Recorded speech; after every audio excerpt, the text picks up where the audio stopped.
وہ لوگ جو بات بات پر غصے میں آ جاتے ہیں، جو چھوٹی چھوٹی باتوں پر ایک دم جذبات میں آ جاتے ہیں، جن کے مزاج میں غصہ ہے، جن کی گفتار میں، جن کی باتوں میں، جن کے انداز میں غصہ ہے۔ بسم اللہ الرحمن الرحیم۔ السلام علیکم۔ معزز ناظرین، اگر آپ بھی ایسے افراد میں شامل ہیں اور آپ چاہتے ہیں کہ میرا غصہ کم ہو جائے، تو غصے کو ٹھنڈا کرنے کے لیے 4 روحانی علاج میں عرض کرنے لگا ہوں، آپ یہ پڑھیں، انشاءاللہ آپ کا غصہ ختم ہو جائے گا۔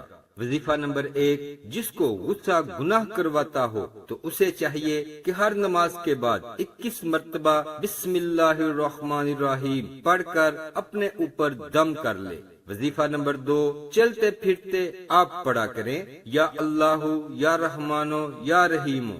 وظیفہ نمبر 3، اسی طرح اٹھتے بیٹھتے چلتے پھرتے بے وضو بھی آپ پڑھ سکتے ہیں، یا ارحم الراحمین، اے سب سے بڑھ کر رحم فرمانے والے، یہ آپ پڑھا کریں۔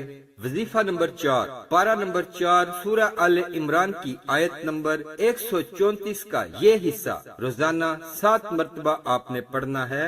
وَالْكَاظِمِينَ الْغَيْظَ وَالْعَافِينَ عَنِ النَّاسِ وَاللَّهُ يُحِبُّ الْمُحْسِنِينَ۔ یہ 4 روحانی علاج ہیں۔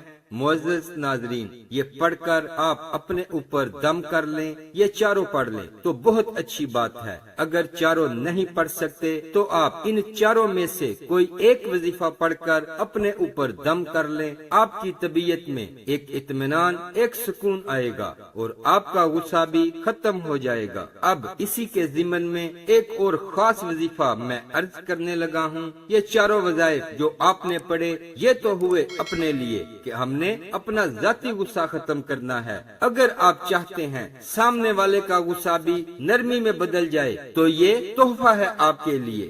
یا ودودو 1 مرتبہ پڑھ کر پانی پر دم کر کے یہ دم کیا ہوا پانی آپ اسے پلا دیں، انشاءاللہ اس کا غصہ بھی ٹھنڈا ہو جائے گا۔ ویڈیو اچھی لگے تو لائک کر دیں اور دوست احباب کے ساتھ شیئر ضرور کریں۔